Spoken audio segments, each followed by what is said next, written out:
Alors, quel intérêt de créer un blog immobilier en 2022? C'est ce que nous allons voir aujourd'hui dans cette vidéo.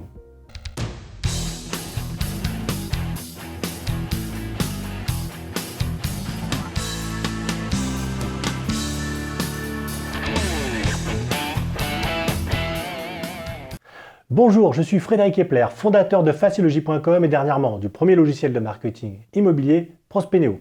Sur cette chaîne, on va parler marketing, stratégie, mais surtout immobilier. Alors bien sûr, si vous êtes nouveau, je vous invite à vous abonner et à cliquer sur la petite cloche pour être notifié des prochaines vidéos puisque nous allons publier un contenu par semaine. Alors, on le voyait en préambule, quel est l'intérêt de créer un blog immobilier aujourd'hui en 2022 pour un professionnel de l'immobilier, qu'il soit agent mandataire, agence immobilière, bref, indépendant. Je vous propose de structurer cette vidéo en 3 parties. Déjà, qu'est-ce qu'un blog? Comment en créer un? Et ensuite, quels sont les avantages et les inconvénients d'un blog? Alors, petite définition, qu'est-ce qu'un blog? Un blog, c'est tout simplement un site internet, c'est-à-dire un ensemble de pages web avec du contenu, souvent du texte et de l'image. Pour créer un blog, c'est assez simple. Il vous suffit d'aller par exemple chez le leader, wordpress.com, vous créez votre blog. Ensuite, il va falloir l'associer à ce qu'on appelle un nom de domaine pour retrouver votre blog une fois que vous allez le taper sur Internet. On va prendre par exemple OVH. Imaginons que vous créez un nom de domaine. Alors j'imagine que celui-là va être pris, mais c'était celui qui me venait à l'esprit dès maintenant, c'est monbloguimmobilier.com. Une fois que vous avez pris votre URL, vous l'associez à votre blog en tapant monbloguimmobilier.com. Vous tomberez directement sur votre blog. Alors, votre blog est créé, il va falloir maintenant le remplir. Et puis, on va tout de suite voir maintenant les avantages, puisque c'est l'objet de cette vidéo, de créer encore un blog en 2022. Le premier avantage, c'est le référencement naturel. Pourquoi? À chaque fois que vous allez créer des articles de blog, ces articles vont correspondre à une cible. Alors, puisque vous êtes dans l'immobilier, généralement, on va prendre la première cible qui nous vient à l'esprit, c'est bien sûr les vendeurs. Comment obtenir des mandats de vente? Pour ce faire, on va se mettre dans la peau d'un vendeur et donc on va écrire des articles que le vendeur se pose en termes de problématiques et en termes de solutions. C'est-à-dire, si un vendeur aujourd'hui est propriétaire de son bien, une première problématique qu'il pourrait avoir, par exemple, c'est comment prendre un crédit relais, combien coûte un crédit relais. Et ensuite, vous allez y apporter des solutions. Voilà, les articles aujourd'hui vont contenir, des mots-clés. Et donc, quand les vendeurs vont taper ces mots-clés sur Google, vous avez de fortes chances que vos articles montent en premier. Ces vendeurs vont arriver sur vos articles, vont avoir du contenu à valeur ajoutée et vont se dire, bah tiens, ces gens-là peuvent répondre à ma problématique, je les contacte. Ça, c'est le premier avantage. Le second avantage, non des moindres, c'est que vous avez, grâce à des blogs, vous allez pouvoir soutenir votre propre site internet. Je m'explique. Les sites internet que vous avez aujourd'hui sont souvent des sites, pour la plupart, avec des biens immobiliers, donc avec de faibles contenus. C'est-à-dire que les pages correspondant à chaque bien a peu de chances d'être référencées correctement sur le web, surtout qu'il y a les portails à côté qui prennent souvent le dessus. Donc le fait d'accoler un blog aujourd'hui à votre propre site internet ne va que conforter le trafic de ce dernier et donc de garder toujours un lien, c'est-à-dire qu'à partir du blog, je vais mettre un lien sur mon propre site web d'agence. Donc le fameux prospect qui a lu mon article et qui a trouvé beaucoup d'intérêt va pouvoir automatiquement revenir sur mon site web avec mes propres coordonnées. Ensuite, ce qu'il faut retenir, c'est que vous allez aussi accroître votre notoriété en local. À chaque fois que vous allez écrire un article, vous allez y faire une référence sur la ville où vous vous trouvez. Donc si par exemple j'écris un article sur comment par exemple calculer le prix du mètre carré de votre appartement à Charenton, la notion de Charenton va être très importante en termes de référencement local et prendra souvent le dessus sur un article de type national. Une fois que vous avez écrit ça, vous avez aussi de fortes chances qu'une personne se trouvant à Charenton voit en première position votre article. Dernier avantage, alors il y en a plein d'autres, mais j'ai essayé de vous résumer les plus importants, c'est qu'un article est intemporel. À la différence d'une vidéo, par exemple, si vous regardez une vidéo sur YouTube qui date de 10 ou 20 ans, entre le look des gens et la qualité de l'image, très rapidement, on va voir qu'il s'agit d'une vieille vidéo. En revanche, pour un article de blog, c'est déjà le cas chez Facilogy, on a des articles qui datent de 5 ans et qu'on remet au goût du jour tous les ans, mais en réalité, vos articles peuvent durer 2, 3, 4, 5 ans. Donc, on va dire que c'est quelque chose d'assez économique, surtout si vous ne mettez pas d'éléments temporels dedans, comme des années ou des dates. Alors, ce que je vous propose, c'est de vous faire un petit schéma pour vous expliquer un peu le fonctionnement d'un blog dans votre écosystème et comment, aujourd'hui, vous pourriez l'intégrer dans votre business immobilier. Alors, on va tout de suite tracer notre fameux blog dont on parle au centre de mon tableau. Une fois que j'ai fait ça, je vous expliquerai pourquoi j'ai fait un petit rectangle rouge, on va maintenant voir comment les gens vont le découvrir ce blog. Parce que ce n'est pas parce que vous écrivez du contenu que les gens vont tout de suite le voir. Il va falloir utiliser les éléments marketing qui sont à votre position pour le faire connaître. La première évolution, c'est ce qu'on a vu tout à l'heure, c'est Google, c'est le référencement. Hop. Une fois que votre article est référencé, les gens vont venir à vous justement parce qu'ils vont taper des mots-clés et ces mots-clés vont correspondre spécifiquement à votre article. Il y a une autre façon aussi de faire connaître vos articles à votre audience, c'est aussi de leur envoyer une campagne email. Par exemple, chez Facilogy, nous envoyons tous les 15 jours une campagne email à tous nos contacts en indiquant les derniers articles que nous avons écrits sous forme de résumé. Ensuite, les gens cliquent sur l'email et arrivent directement sur le blog. Donc, on a, pour faire simple, une première étape, c'est le référencement naturel. Donc, les gens vont vous trouver en tapant des mots-clés sur Google. Ces mots-clés vont référencer certains de vos articles et du coup, vous allez directement pouvoir attirer des gens grâce à cela. Il y a aussi la campagne email, c'est-à-dire de prévenir votre audience que vous avez écrit un certain nombre d'articles et vous leur envoyez un email dans ce sens. Une fois que les gens arrivent sur votre blog, vous allez donc créer du trafic, vous allez créer de l'audience. Le gros avantage de cette audience, c'est que c'est une audience que vous maîtrisez et qui vous appartient. Alors, maintenant qu'on a une audience, c'est bien beau, mais il va falloir aller jusqu'au bout du processus. Si, comme je vous l'ai indiqué tout à l'heure au niveau de l'avantage, je l'associe à mon site internet et plus particulièrement à une page d'offres d'estimation. En gros, je vais pouvoir m'appuyer sur mon blog pour attirer des gens sur justement mon offre. Vous avez d'ailleurs souvent dans les blogs des petits CTA, des call to action, qui vous incitent à aller vers une offre. Par exemple, profitez, alors je vous dis une bêtise, mais par exemple, profitez de diagnostics offerts dans le cadre de notre première estimation. Voilà, offre valable jusqu'à telle période, telle période. Donc ça, c'est une première étape. À partir du blog, je peux mettre un call to action avec une offre. Cette offre arrive directement sur votre page web.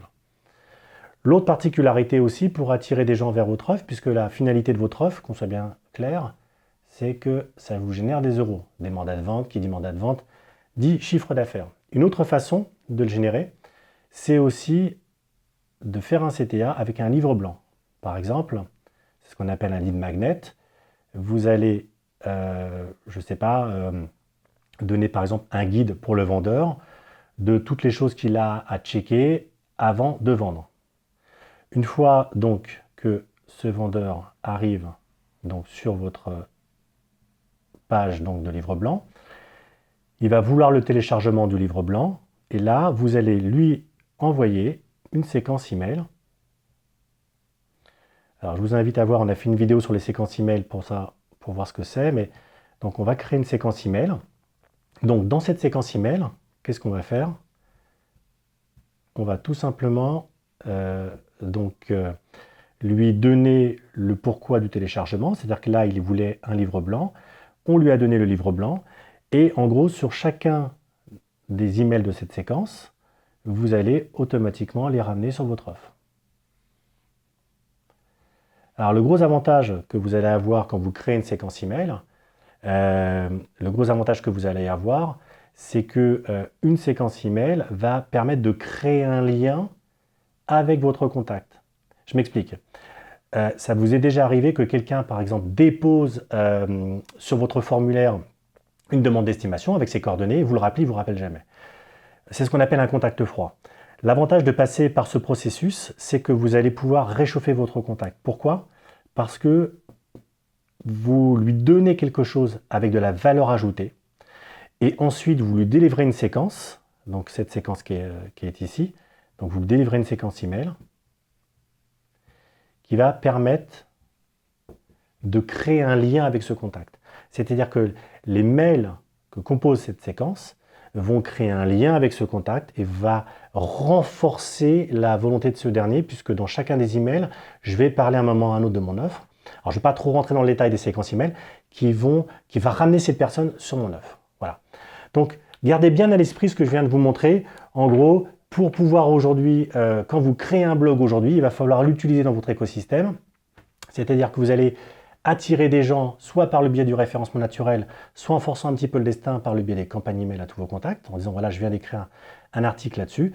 Sur chacun de vos blogs, n'oubliez pas de rajouter ce qu'on appelle des CTA, puisque ce CTA va nous permettre de ramener mon visiteur à un moment ou à un autre sur une page d'offre, qui peut être sur mon site web, ou alors de lui, par exemple, donner un livre blanc, téléchargeable gratuitement, et ce livre blanc est transmis par le biais concrètement d'une séquence email qui va avoir pour but de créer, on va dire, de réchauffer la relation avec ce contact qui est froid au départ. Et dans chaque email, j'ai une notion, un lien qui va me ramener sur l'offre définitive. Voilà.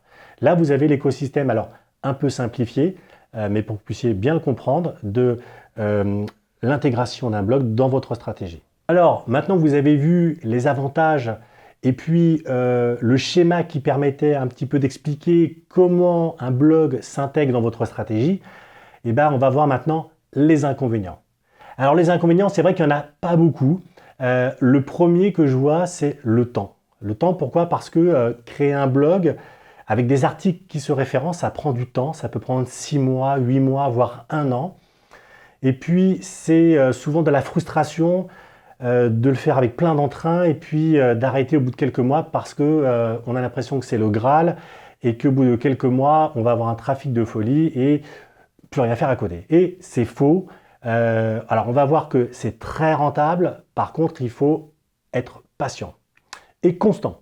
Constant, c'est aussi l'autre inconvénient, c'est-à-dire qu'il va falloir que vous fassiez du contenu de façon régulière et pas sporadique. Pourquoi? Parce que sinon votre audience va venir une fois, 2 fois, et puis quand elle va voir qu'il n'y a plus grand chose derrière, elle ne va plus revenir. Ensuite, il y a un autre inconvénient, c'est en termes d'investissement. C'est vrai qu'il y a de l'investissement personnel, écrire des articles c'est long, écrire des articles à valeur ajoutée c'est aussi très compliqué. Et là, je vais juste mettre un petit bémol parce qu'on voit trop souvent de l'agrégation de contenu qui a pour vocation. Alors, pour expliquer ce que c'est en gros, vous faites un petit résumé d'un article qui a été créé, par exemple, par un tiers, je ne sais pas moi, marieclaire.com sur comment faire une salle de bain. Et en gros, quand vous envoyez à votre audience, par exemple, une petite campagne email en disant « j'ai écrit quelques articles, vous allez sur votre blog, il y a un petit résumé ». Et quand on clique dessus, en gros, on part de votre blog pour aller voir l'article source. Et ça, c'est très dangereux parce que, en gros, vous dépensez de l'argent pour faire venir les gens chez vous, il faut qu'ils restent chez vous. Il ne faut absolument pas demain que ces gens, en cliquant sur le résumé de l'article qui se trouve sur votre blog, s'en aillent de votre blog, parce que là, votre audience fuit. Alors, terme d'argent, je le répète, c'est voilà, écrire un article, c'est long, c'est compliqué, il faut que cet article ait de la valeur ajoutée et qui corresponde bien à votre cible. Donc, pensez, avant d'écrire quoi que ce soit, à définir qui vous souhaitez toucher. Si vous souhaitez toucher les vendeurs, écrivez que des articles liés à des vendeurs. Je reprends l'exemple de ma cuisine. Si vous écrivez à vos vendeurs, je ne suis pas sûr que d'écrire un article sur comment refaire sa cuisine ou sa salle de bain l'intéresse énormément. Donc, ça, c'est un point très très important.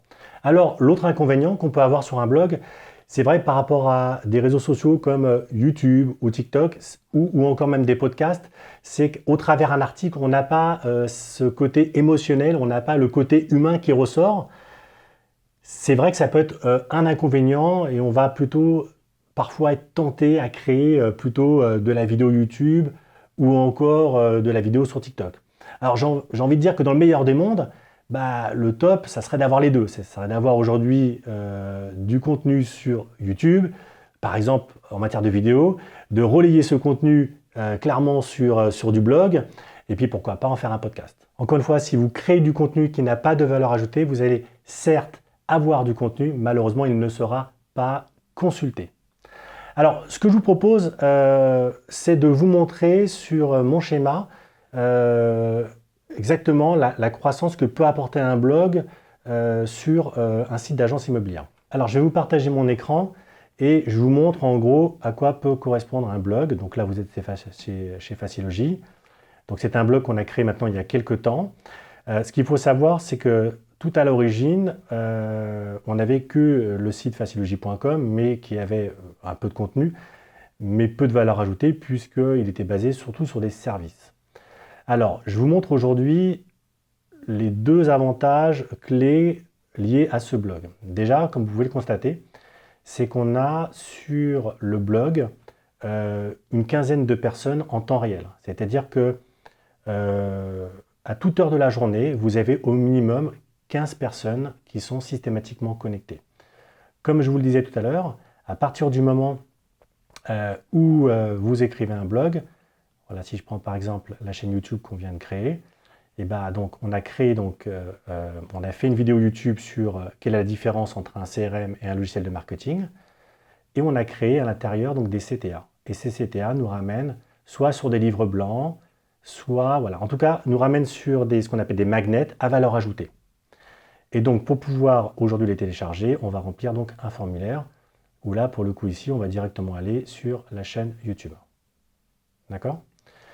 Donc, vous voyez qu'aujourd'hui, un des avantages de créer un blog, c'est d'avoir un flux constant d'audience gratuitement. Ensuite, l'autre schéma que je voulais vous montrer, c'est justement, quand on a créé en 2018, quand on a créé en 2018 ce blog, vous avez vu qu'on est parti de zéro et on a monté jusqu'à, alors là je suis ici par exemple, voilà, on est jusqu'à 30 000 visiteurs par mois. Donc c'est vraiment énorme parce que de mémoire, le site internet de Facilogy quand on l'a créé faisait 400 visiteurs et grâce au blog, on est rendu à 30 000. Je pourrais vous montrer aussi le blog d'une agence immobilière qui est à peu près le même format, alors lui qui est beaucoup plus local. Donc c'est vrai qu'au niveau des chiffres, il y a moins, les chiffres sont moins vertigineux que sur un site comme Facilogy qui est national, mais ce n'est pas très grave parce qu'encore une fois, on est vraiment sur du local. C'est-à-dire que ce qu'il faut comprendre, si je prends l'exemple du blog eMove qu'on a créé en 2019, vous pouvez voir qu'en gros, aujourd'hui, naturellement et gratuitement, on a des gens qui consultent donc à hauteur de 1130 sessions par mois. On a des gens qui consultent le blog, encore une fois, avec des problématiques qui sont liées à la cible, concrètement, de cette agence, donc en l'occurrence des vendeurs. Donc là, on a des vendeurs qui vont regarder des articles, qui vont lire des articles, et en plus, ce sont des vendeurs qui habitent Charenton. Je voulais vous montrer très rapidement comment, sur Google Analytics, on pouvait mesurer l'intérêt de créer un blog en 2022 pour des agents immobiliers, pour les professionnels de l'immobilier. Alors bien sûr, il y a d'autres stratégies qui peuvent être mises en parallèle. Ça fera peut-être d'ailleurs l'objet d'une autre vidéo, c'est-à-dire de pouvoir mêler aujourd'hui YouTube et un blog, et pourquoi pas demain un podcast. En tout cas, n'oubliez pas, faites de vos données votre allié et reprenez la maîtrise de votre business.